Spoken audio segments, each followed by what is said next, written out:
Okay, अब हम start करते हैं। So as we decided in the last class, we decided कि हम ना Google keyword planner SEO audit करेंगे। तो सबसे पहले we'll do an SEO audit. ठीक है। एसईओ ऑडिट क्या होती है मैं बता देती हूँ। एसईओ ऑडिट इज बेसिकली, देखो हमारे पास ना कभी भी कोई भी वेबसाइट है, ठीक है। तो जो भी हमारे पास वेबसाइट है उसमें क्या होता है कि ना बहुत सारे फ्लॉज होते हैं, बहुत सारे इश्यूज होते हैं।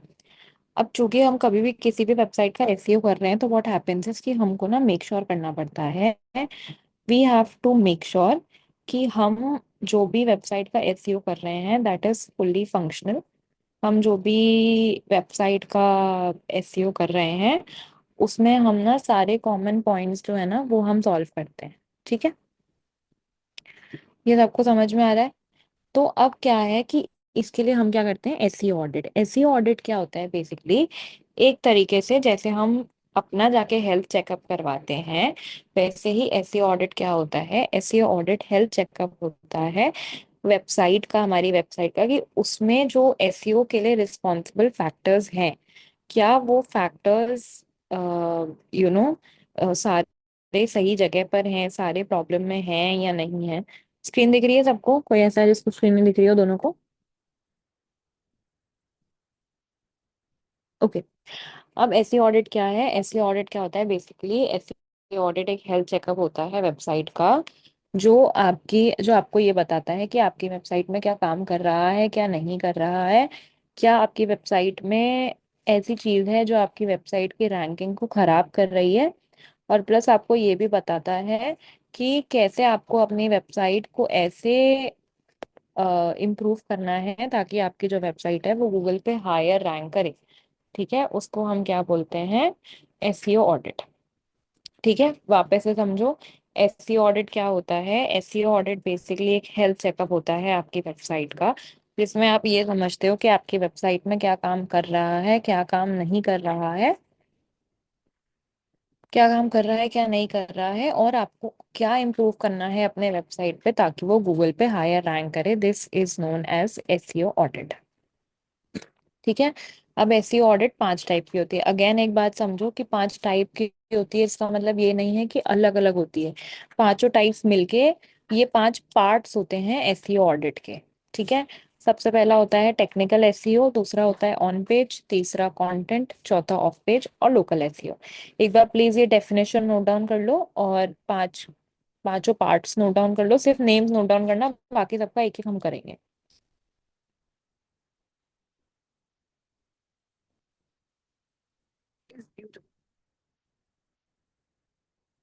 हो जाए तो please let me know, comments में बता देना।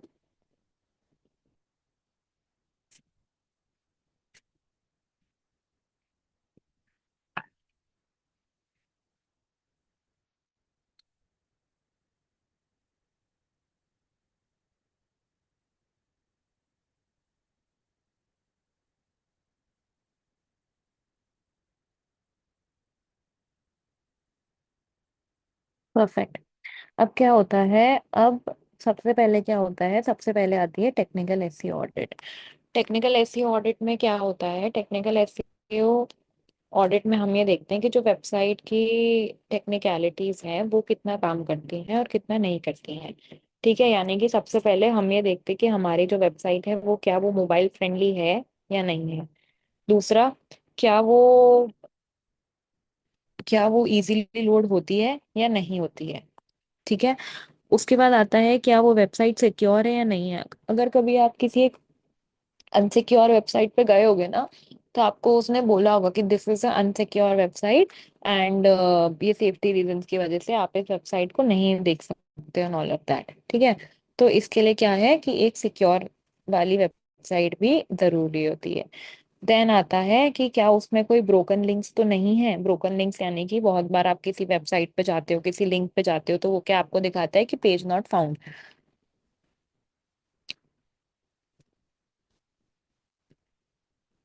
ठीक है।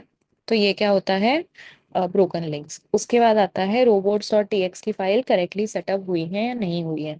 ठीक है। इसका मतलब क्या है,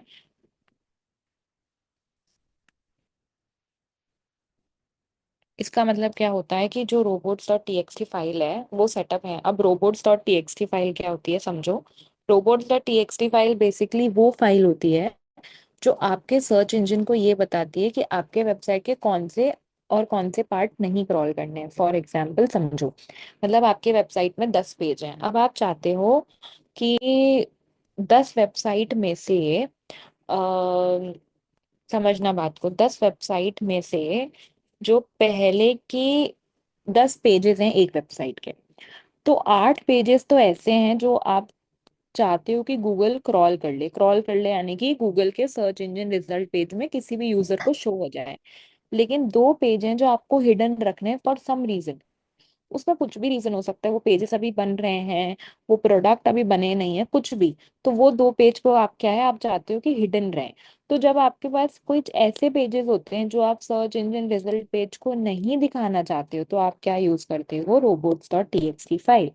robots.txt फाइल में आप क्या लिखते हो, robots.txt फाइल में आप गूगल को बताते हो कि आपको कौन से वाले पेजेस जो हैं वो शो करने हैं और कौन से वाले शो नहीं करने हैं। ठीक है, ये होती है robots.txt फाइल। उसके बाद आता है XML site map. XML site map क्या होता है, एक्सएमएल साइट मैप एक बेसिकली एक फाइल होती है। ठीक है, एक फाइल क्या होती है, जैसे अब मान लो आपके पास आपकी वेबसाइट है, आपकी वेबसाइट पे 50 अलग अलग पेजेस हैं। ठीक है, तो एक्सएमएल साइट, हिमानी एक मिनट रुको। एक्सएमएल साइट मैप में हम क्या करते हैं, एक्सएमएल साइट मैप में हम सारे पेजेस को क्या करते हैं, हम उन सारे पेजेस की डिटेल रखते हैं जो हमको आ, हम चाहते हैं कि क्रॉल हो जाए। ठीक है, यानी कि जो भी गूगल देख ले। ठीक है, क्रॉल का मतलब ये है कि गूगल देख ले और गूगल जो है अपने अपने पास रख ले मतलब यूजर्स को दिखा दे। वापस समझो, वापस से समझाती हूँ। robots.txt फाइल क्या होती है, robots.txt फाइल देखो ऐसे दिखती है, ये दिख रही है। अम, मैम ये मैंने थोड़ा लेट से स्टार्ट किया था, वापस से एक बार समझ। प्लीज थोड़ा सा टाइम पे ज्वाइन करो। ठीक है, हमने टेक्निकल एसईओ ऑडिट स्टार्ट किया था। आई रीस्टार्टेड। एसईओ ऑडिट क्या होता है, एसईओ ऑडिट एक हेल्थ चेकअप होता है आपके वेबसाइट का, जैसे आप अपना डॉक्टर से चेकअप करवाते हो वैसे ही जब आप वेबसाइट का अपना चेकअप करते हो तो उसको बोलते हैं एसईओ ऑडिट। एसईओ ऑडिट आपको ये समझाता है कि आपकी वेबसाइट में क्या काम कर रहा है, क्या नहीं कर रहा है, और क्या क्या और अच्छे से काम करना चाहिए, जिससे आपकी वेबसाइट जो है वो इम्प्रूव हो सकती है। That is known as SEO audit. ठीक है, अब एसईओ ऑडिट 5 पार्ट्स होते हैं, टाइप्स नहीं होते हैं, 5 पार्ट्स होते हैं, समझना, अलग अलग नहीं होते। ये सिर्फ 5 पार्ट्स होते हैं। सबसे पहला होता है टेक्निकल एसईओ ऑडिट। टेक्निकल में अपन टेक्निकलिटीज देखते हैं कि मोबाइल फ्रेंडली है या नहीं है, वेबसाइट जल्दी लोड होती है या नहीं होती है, ब्रोकन लिंक्स हैं या नहीं है, एंड ऑल ऑफ दैट। ठीक है, अब जो टेक्निकल एसईओ ऑडिट है उसमें एक चीज होती है कि robots.txt फाइल। robots.txt फाइल क्या होती है, ढंग से समझना। ये एक एग्जाम्पल है robots.txt फाइल का। ठीक है, डिसअलाउ का मतलब, इसमें हम robots.txt फाइल में इसमें हम वो पेजेस का नाम देते हैं जो पेजेस हमको गूगल को नहीं दिखाने हैं। समझो बात को, क्रॉल का मतलब क्या होता है, क्रॉल का मतलब जब गूगल किसी भी पेज को क्रॉल करता है तो वो सर्च इंजन रिजल्ट पेज में दिखाएगा। यानी कि यहाँ पे जब भी मैंने कुछ भी सर्च करा, ये वाला कौन सा पेज है, सर्च इंजन रिजल्ट पेज। ठीक है, गूगल का जहाँ पे सारे रिजल्ट आ रहे हैं वो वाला पेज है। तो यहाँ पे अगर गूगल ने आपका पेज वेबसाइट का क्रॉल कर लिया तो वो कहीं ना कहीं कहीं सर्च इंजन रिजल्ट पेज में दिखाएगा। लेकिन अगर आप चाहते हो कि कोई ऐसा पर्टिकुलर पेज है जो गूगल ना खुद देखे ना किसी और को दिखाए, तो आप क्या करोगे, आप उस पर्टिकुलर पेज को किसके अंदर डालोगे, robots.txt फाइल के अंदर। किसके अंदर डालोगे, robots.txt फाइल के अंदर। समझे। तो robots.txt फाइल क्या है, वो फाइल है जहां पे आप ये बताते हो कि आपके वेबसाइट साइट में अगर 10 पेजेस हैं, तो 10 में से कौन से गूगल देख सकता है और लोगों को दिखा सकता है, प्लस कौन से ऐसे हैं जो ना गूगल खुद देख सकता है और ना किसी और को दिखा सकता है। ये आप डिसाइड करते हो कि आपके वेबसाइट के कौन से पेजेस लोग देख सकते हैं, कौन से पेजेस लोग नहीं देख सकते हैं। क्लियर हुआ?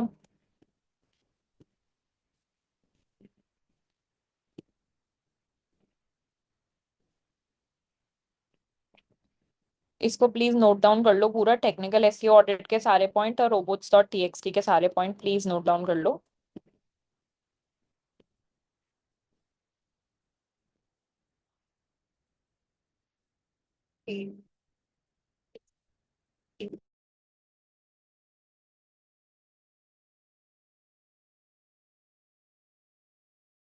ब्रोकन लिंक का मतलब है कि जब कोई भी पेज, जब किसी भी वेबसाइट पे हम जाते हैं वो चलता नहीं है।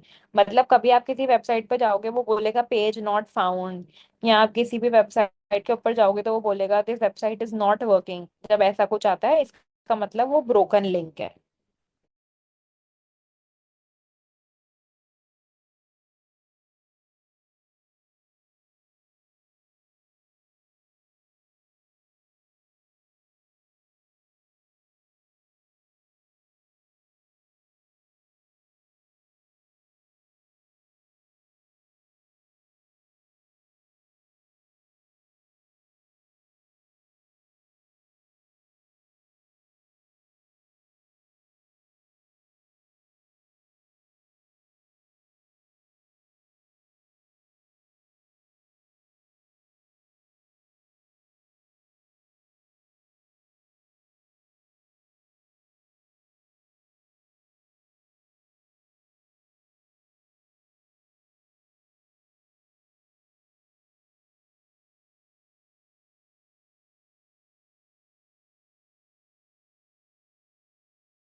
Guys done.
ठीक है, आगे करते हैं। उसके बाद आता है XML site map.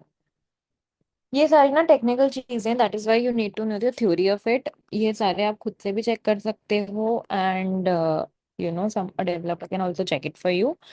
XML site map क्या होता है? अब देखो रोबोट्स डॉट टीएक्सटी में तो आपने स्पेसिफिकली बता दिया कि कौन से और कौन से आप नहीं क्रॉल और इंडेक्स कर सकते हो। समझो, रोबोट्स डॉट टीएक्सटी और एक्सएमएल साइट मैप जो है वो काइंड ऑफ द सेम चीजें हैं बट अलग अलग है।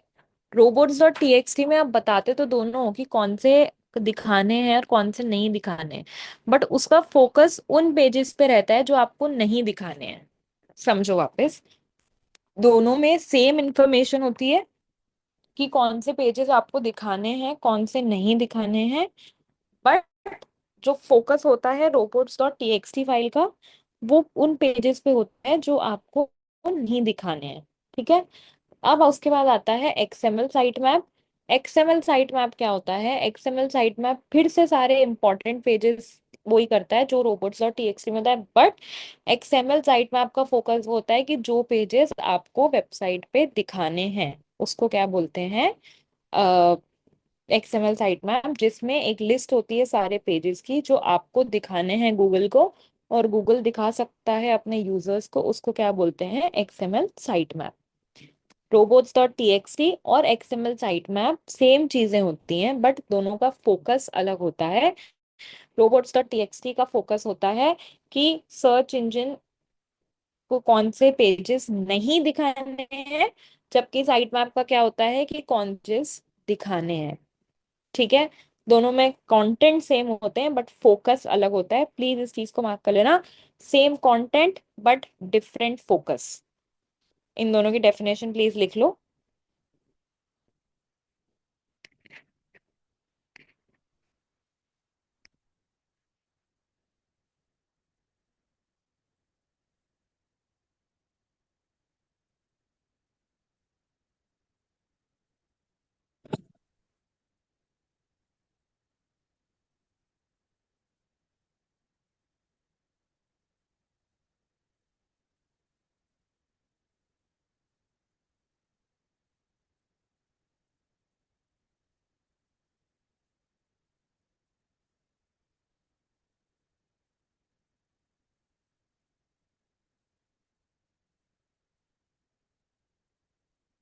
Done guys?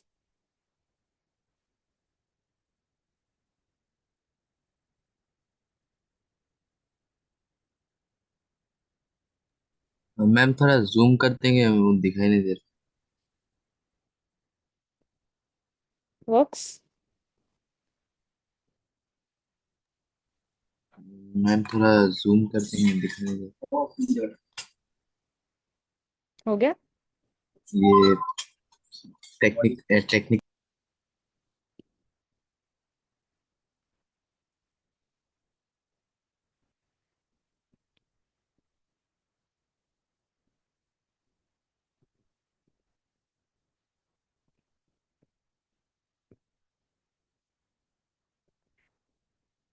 मैम वो उसके नीचे वाला, व्हाट इज रोबोटिक्स।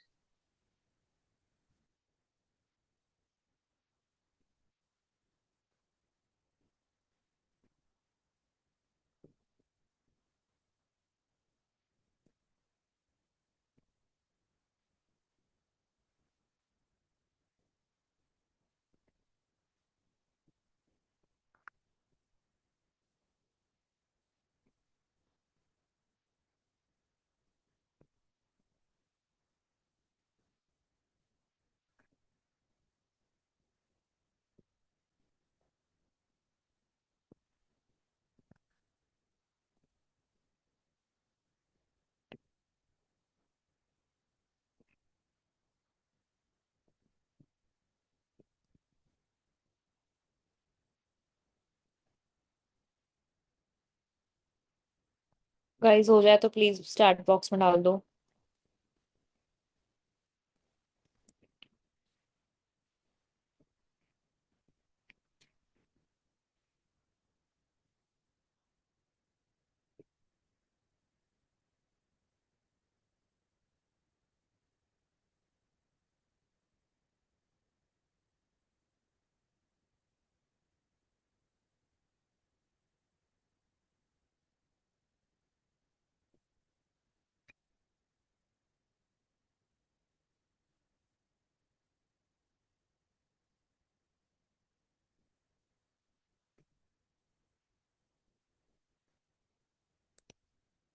ठीक है।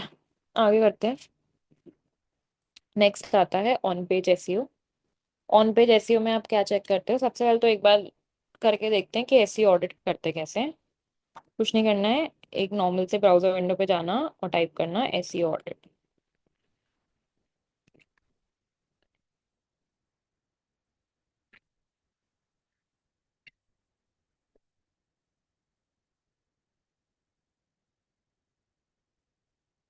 ठीक है, फर्स्ट वाली जो भी आई, फर्स्ट ले सकते हो, सेकंड ले सकते हो, कोई सी भी ले सकते हो। These are free websites, you don't have to pay anything. किसी पे साइन अप करना पड़ सकता है बट पे वगैरह किसी पे नहीं करना। कोई भी वेबसाइट लेना, what ever you feel like. तो कॉपी करो, यहाँ पे ऑडिट कर दो।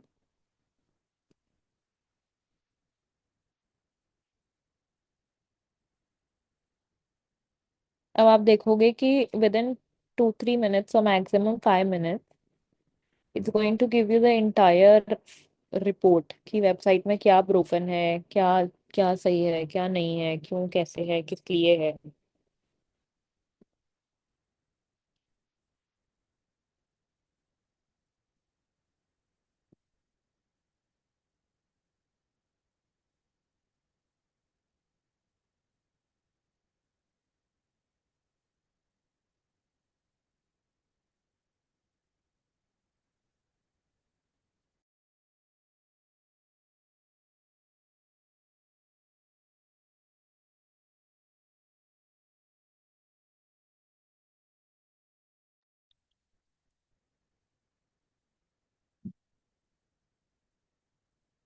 ठीक है, जितना आ गया उसी से अगर आप देखोगे, on page SEO is very good. अब ऑन पेज एसईओ में क्या क्या आता है? सबसे पहले हर पेज का एक unique Meta title and description है। अब एक बात समझो कि अगर कोई भी वेबसाइट के 50 पेजेस है, ठीक है, तो हर वेबसाइट का एक यूनिक मेटा टाइटल और डिस्क्रिप्शन होना चाहिए। ऐसा नहीं होना चाहिए कि किसी वेबसाइट का कुछ अलग है या वॉटेवर। हर वेबसाइट का एक यूनिक मेटा टाइटल और डिस्क्रिप्शन होना चाहिए। ठीक है। उसके बाद नंबर 2 आता है, क्या आपने H1 H2 और H3 ट्रैक्स को प्रॉपरली यूज किया है? अब H1 H2 H3 ट्रैक्स क्या होते हैं? इसका मतलब होता है हेडिंग टैग्स। हेडिंग टैग्स क्या होते हैं यार? जो भी आपके कंटेंट में जिस तरीके से आप लिखते हो ना, उसको हम बोलते हैं हेडिंग टैग्स। ठीक है। हेडिंग टैग्स में क्या होता है कि आपको समझना पड़ता है कि कौन सा टैग। देखो, सबसे पहले आता है H1 टैग। H1 क्या होता है? जो सबसे बड़ी हेडिंग होती है। अब इसमें एक बात समझो कि जो H1 होता है वो सिर्फ एक ही होता है। कभी भी H1 मल्टीपल नहीं हो सकते। हमेशा H1 एक ही होता है। एक ही मेन हेडिंग होती है। क्या हेडिंग 1 का मतलब है जो आपका टॉपिक है। तो क्या कभी किसी एक ब्लॉग के मल्टीपल टॉपिक्स होते हैं क्या? नहीं होते। तो इसका मतलब क्या है? इसका मतलब ये है कि जो हेडिंग है वो हमेशा एक ही होती है। आप कभी भी ऐसे वो नहीं कर सकते कि आपने 3-4 हेडिंग 1 दे दिए। अगर आपने 3-4 हेडिंग 1 दे दिए तो वो आपको अलर्ट दे देगा कि ये जो हेडिंग टैग्स हैं ये सही नहीं है। ये 3-4 हैं इसलिए ये सही नहीं है। ठीक है। तो इसलिए जो हेडिंग H1 होता है वो हमेशा एक ही होता है। उसके बाद आता है H2। H2 क्या होता है? अब एक और बात समझो कि सिर्फ H1 ऐसा है जो एक ही होता है। बाकी H2 H3 H1 से लेके H6 तक टैग्स होते हैं। और जो भी बाकी के होते हैं H1 को छोड़ के, H2 H3 H4 H5 और H6, ये सारे आप कितनी भी बार रिपीट कर सकते हो, उसमें कोई भी प्रॉब्लम नहीं है। आप कितनी भी बार उसको रिपीट कर सकते हो, कितनी भी बार आप उसको ले सकते हो मल्टीपल टाइम्स, एक के बाद एक करो या H2 के बाद H3 करो उसके बाद वापस H2 करो, कोई प्रॉब्लम नहीं है। लेकिन जब बात H1 की आती है तो वो हमेशा सबसे टॉप पे आएगा, एक ही रहेगा और इसमें कोई चेंज नहीं होगा। ऐसा नहीं है कि पहले H2 आगे फिर H1। H1 की जगह हमेशा कांस्टेंट रहेगी। जबकि जो H2 H3 और बाकी सारे हैं वो आप कैसे भी चेंज कर सकते हो, कुछ भी कर सकते हो। प्लीज इसको नोट डाउन कर लो और डाउट हो तो चैट बॉक्स में डाल दो।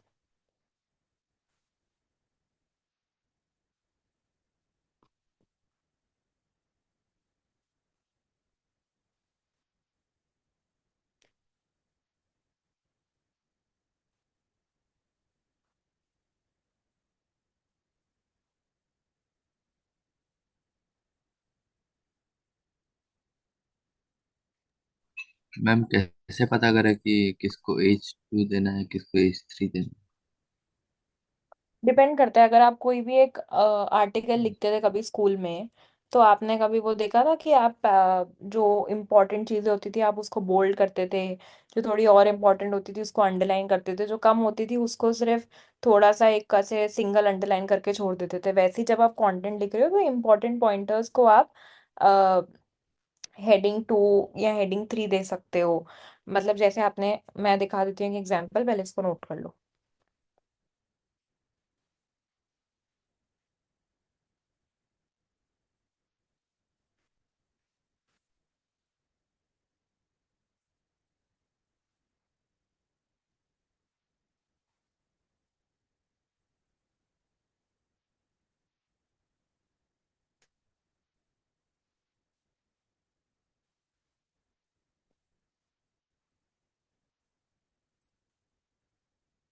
लिख लिया गाइस?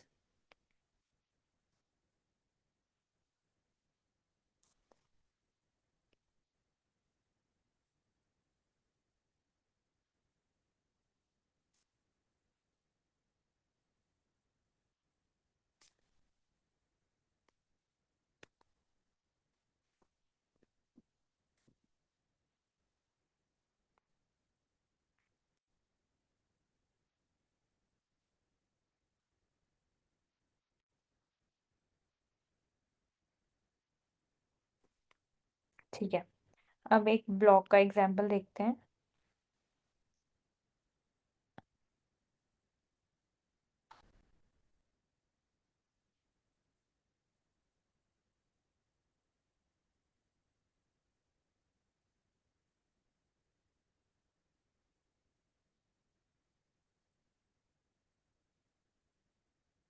देखो ये एक ब्लॉग है, ठीक है?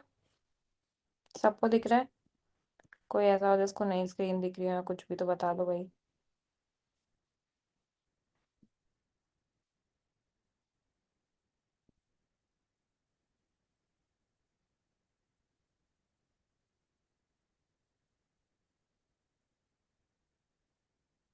ठीक है,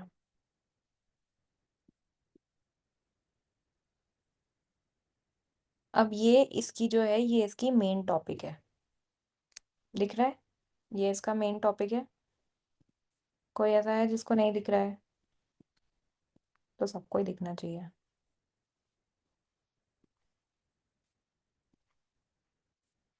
ठीक है, ये क्या है? ये इसकी मेन टॉपिक है। तो ये जो मेन टॉपिक है, ये क्या आएगी? H1। ठीक है, अब जब मैंने इसका इंट्रोडक्शन दे दिया, H1 के बारे में मैंने बता दिया। अब मेरे को कुछ और एक इम्पॉर्टेंट पॉइंट लिखना है, तो मैं क्या मानूंगी उसको? H2। हम आंसर नहीं लिखते थे स्कूल में, उसमें क्वेश्चन उसकी हेडिंग होती थी, और उसके बाद आपने थोड़ा सा कुछ लिखा, फिर आपको पॉइंट्स लिखने होते थे। तो ये हो गया H2। अब इसके नीचे ये इसकी, इस आंसर में पॉइंट्स हैं। देख रहे हो? पॉइंट नंबर 1, पॉइंट नंबर 2, तो वो जो पॉइंट्स हैं मैंने उनको क्या दे दिया? H3। दिख रहा है? मैंने उन पॉइंट्स को क्या दे दिया? H3। और उसके अंदर के नॉर्मल पैराग्राफ। तो सिंपली जो भी इम्पोर्टेंट है, जैसे जैसे फॉलो करता जाता है, अगर सब पॉइंटर्स बनते ही जाते हैं, तो फिर आप H3 H4 H5 जैसे स्कूल में करते थे, अलग अलग तरीके से हाईलाइट करने के लिए हम अलग अलग हेडिंग्स यूज करते हैं।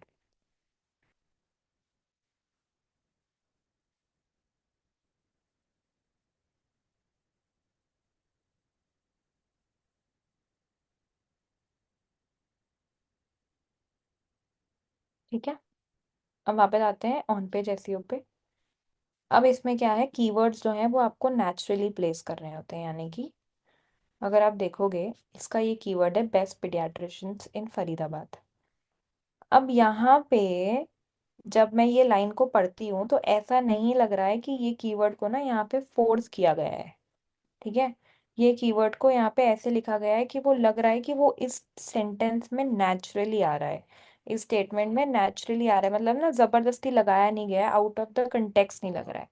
तो कभी भी जब आप अपने कंटेंट में कीवर्ड प्लेस करते हो, तो वो ऐसा नहीं लगना चाहिए कि जबरदस्ती उसको वहां लगाया गया है या ऐसा कुछ भी किया गया है, because then it would be known as keyword stuffing. Keyword naturally place करने का मतलब ये है कि स्टेटमेंट पढ़ने के बाद लगना चाहिए कि वो उसको वहां पे किसी मीनिंग से, किसी मतलब से प्लेस किया गया है, ऐसे ही प्लेस नहीं किया गया है। फिर आता है यूआरएल क्लीन का, हमने ऑलरेडी देख लिया था कि यूआरएल क्लीन का मतलब क्या होता है, ये हमने ऑलरेडी देख लिया था। तो बेसिकली ऑन पेज एसईओ में हम क्या करते हैं कि हम चेक करते हैं कि हमारे जो पेजेस हैं वो ढंग से ऑप्टिमाइज हैं या फिर नहीं है। हम क्या करते हैं, हम ये करते हैं कि हम ये चेक करते हैं कि हमारे जो पेजेस हैं वो ढंग से ऑप्टिमाइज हैं या नहीं है, जो इमेजेस हैं वो ढंग से हो रही हैं या नहीं हो रही हैं, उनके टेक्स्ट बराबर हैं या नहीं है, या जो जैसा भी है वो हम पूरा पेजेस का ऑप्टिमाइजेशन चेक करते हैं, उसको हम बोलते हैं ऑन पेज एसईओ। प्लीज इसके सारे पॉइंट्स नोट डाउन कर लो।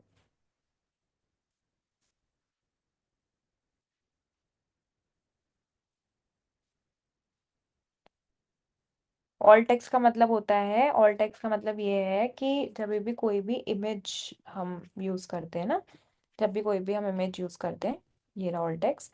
ऑल टेक्स्ट का मतलब होता है ऑल्टरनेटिव टेक्स्ट। जब भी कोई भी आप इमेज यूज करते हो, बहुत बार ऐसा होता है कि जो इमेज है ना वो प्रॉपरली लोड नहीं हो पाती है। तो जब जब भी ऐसा हो कि आपकी जो इमेज है वो प्रॉपरली लोड नहीं हो पा रही है, उसके लिए अगर आपको एक शॉर्ट टेक्स्ट डिस्क्रिप्शन जब यूज करना पड़ता है, उसको बोलते हैं ऑल टेक्स्ट। ऑल टेक्स्ट क्या होता है, ऑल टेक्स्ट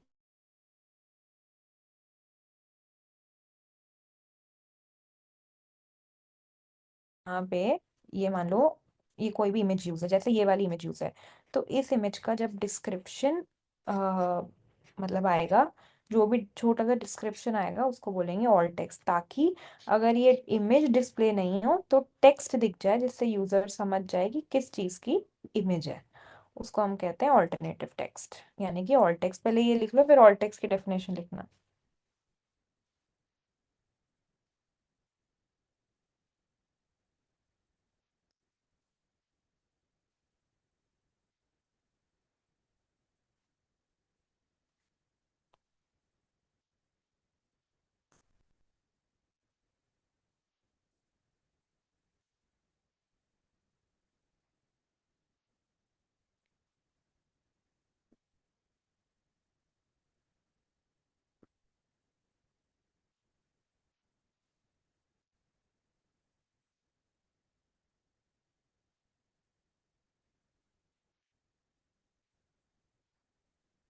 गाइस हो जाए तो प्लीज बता देना।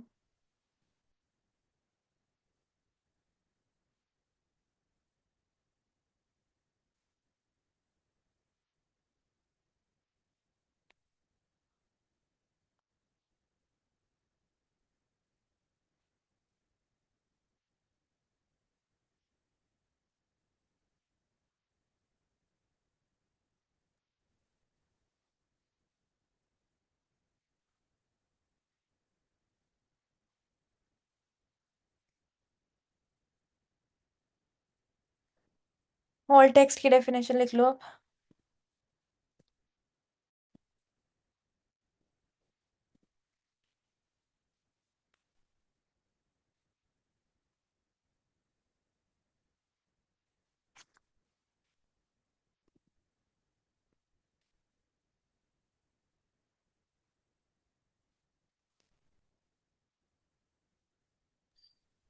मैम ऑल टेक्स्ट का एक बार समझा दीजिए। ऑल टेक्स्ट इज बेसिकली जब भी आप कोई भी इमेज डाल रहे हो अपने वेबसाइट पे, तो उस इमेज का जो एक शॉर्ट डिस्क्रिप्शन होता है उसको हम कहते हैं ऑल टेक्स्ट। ऑल टेक्स्ट हम इसलिए ऐड करते हैं कि अगर मान लो कभी भी इमेज लोड नहीं हो पूरी प्रॉपरली, तो यूजर क्या है, यूजर ऑल टेक्स्ट देख के समझ सकता है कि इमेज किस बारे में थी। ऑल्सो सर्च इंजन को भी ऑल टेक्स्ट ये बताता है कि आपकी इमेज किसके बारे में है। That is known as alt text. Image को जो भी आप अपने उस पर डाल रहे हो, उसका जो शॉर्ट डिस्क्रिप्शन होता है इमेज का, उसको कहते हैं ऑल टेक्स्ट। मैम कैसे लिखना है? इमेज का डिस्क्रिप्शन एक नॉर्मल सी इमेज है, फॉर एग्जांपल ये वाली, तो इसमें हम क्या बोलेंगे, tablet showing website audit, simple. एक छोटा सा एक लाइनर सिर्फ जो आपको लिखना है उसको कहते हैं alt text for any image. Okay ma'am.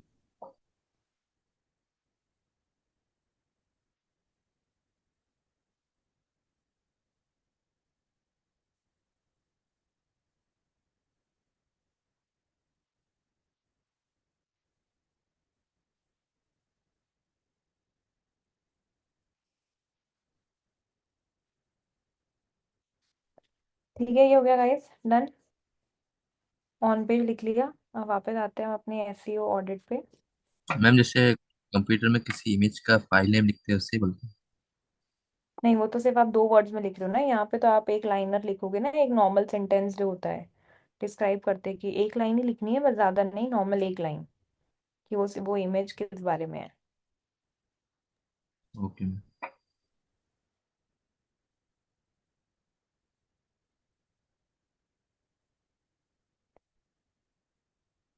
ठीक है, जब हम आते हैं एसईओ ऑडिट पे, ऑन पेज इसका जितनी भी चीजें हैं वो सारी बहुत अच्छी हैं।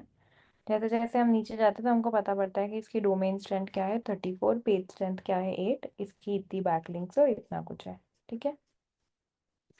अब क्योंकि इसकी ऑडिट ढंग से नहीं हुई है तो हम कोई और बोलेंगे ऑडिट के लिए। कोई भी एक जगह बताओ ऑडिट के लिए, कोई भी वेबसाइट बताओ, लेट्स टेक मिंत्रा।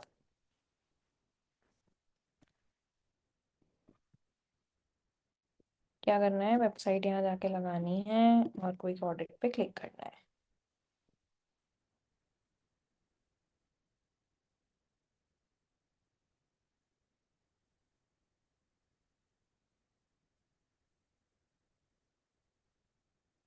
अब देखो यहाँ पे आ गया एक मेटा डिस्क्रिप्शन मिसिंग है, HTTPS रीडायरेक्ट मिसिंग है। अब एक बात समझोगे, जब आप बोलोगे नहीं मिंत्रा की वेबसाइट तो बहुत अच्छी है ऑल ऑफ दैट, वो आपकी सारी बात सही है। देखो बहुत बार ऐसा होता है ना कि क्योंकि मिंत्रा वेबसाइट से ज्यादा ऐप पे रिलाई करता है, ठीक है, तो इसलिए भी उनकी वेबसाइट अपडेटेड नहीं हो सकती है। दूसरी बात, ये जो सारी ऑडिट्स हैं ये फ्री ऑडिट्स हैं, ठीक है।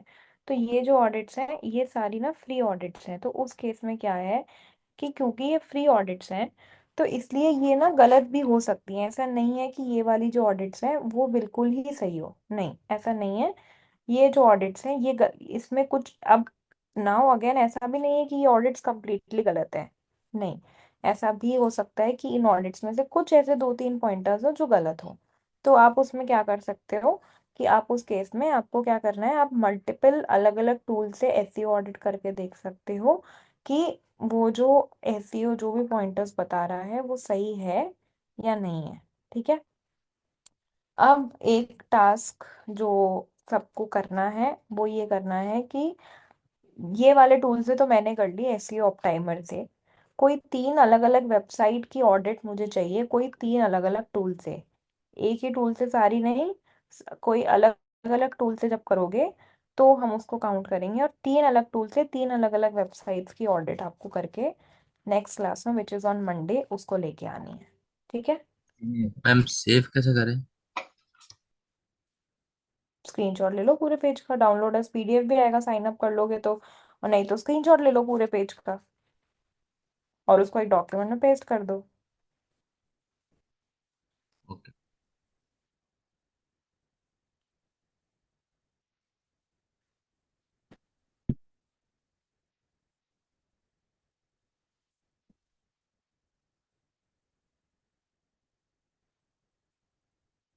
असाइनमेंट लिख लिया गाइस, प्लीज मेरे को कोई भी ऐसा नहीं चाहिए जिसने बोला कि नहीं हमने असाइनमेंट नहीं किया। सैटरडे संडे मंडे पूरा दिन है, मुश्किल से 30 मिनट्स लगेंगे। फुल स्क्रीन शॉट नहीं ले सकते तो एक एक पार्ट्स का करके ले लो, कैसे भी करके लेके उसको एक डॉक्यूमेंट में पेस्ट कर दो, दैट्स इट।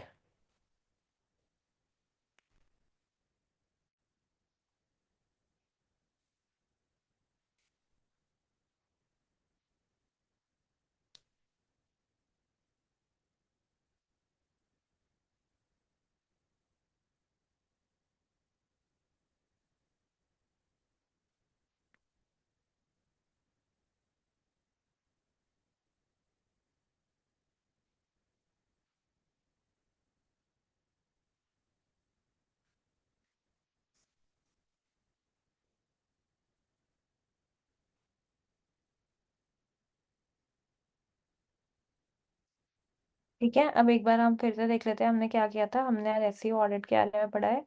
एसईओ ऑडिट क्या है? एसईओ ऑडिट एक हेल्थ चेक का, क्या वर्क कर रहा है क्या नहीं। उसके 5 अलग अलग पार्ट्स होते हैं, हमने 2 पढ़े हैं आज, which is technical and on page SEO. एक बार ये सारे पॉइंट्स रीड थ्रू कर लो, कोई डाउट है तो बताओ।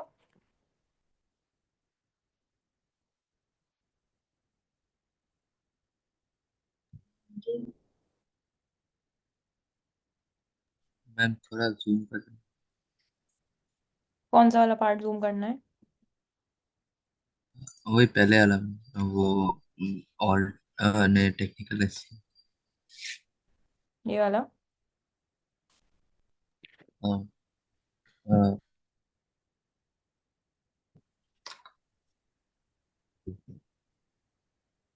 गाइस प्लीज कोई डाउट है तो पूछ लो। SEO audit is very important.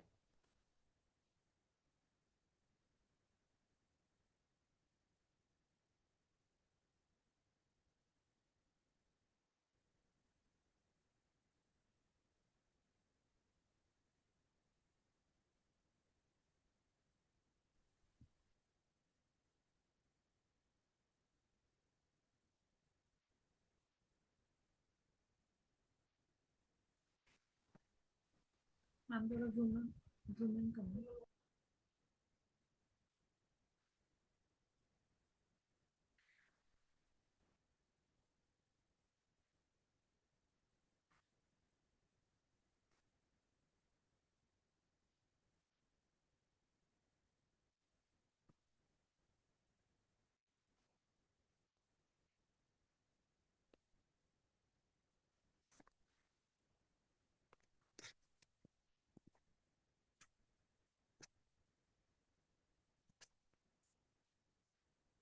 मुझे बता दो गाइस कौन से जगह पे आपको क्या देखना है, so I can do it accordingly, जिसको भी जो भी लिखना है।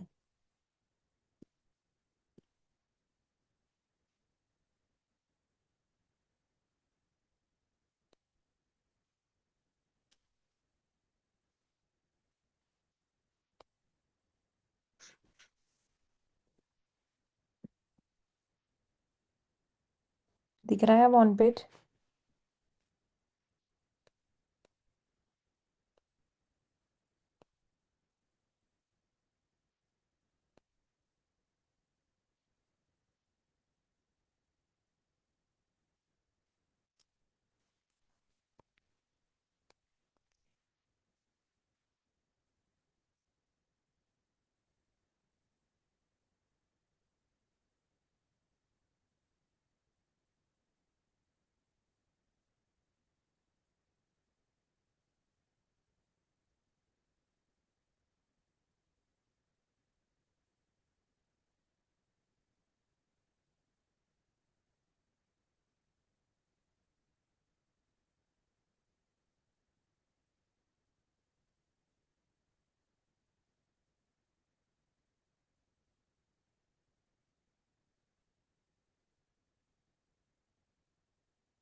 ओके गाइस, आई होप सबका हो गया है। स्क्रीन शेयर बंद कर दूं?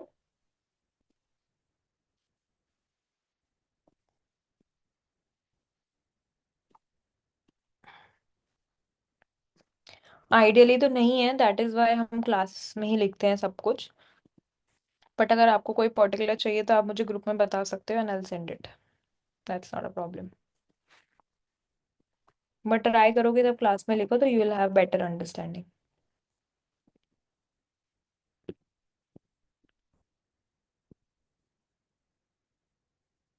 जो हमारा क्लास वाला ग्रुप है उसमें।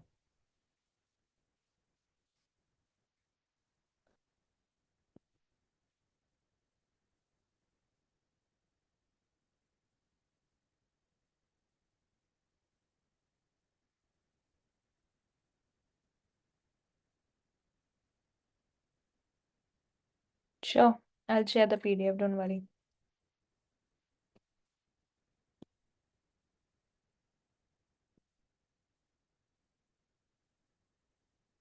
Okay, That's it, guys. Thank you so much. Have a lovely weekend. Bye bye.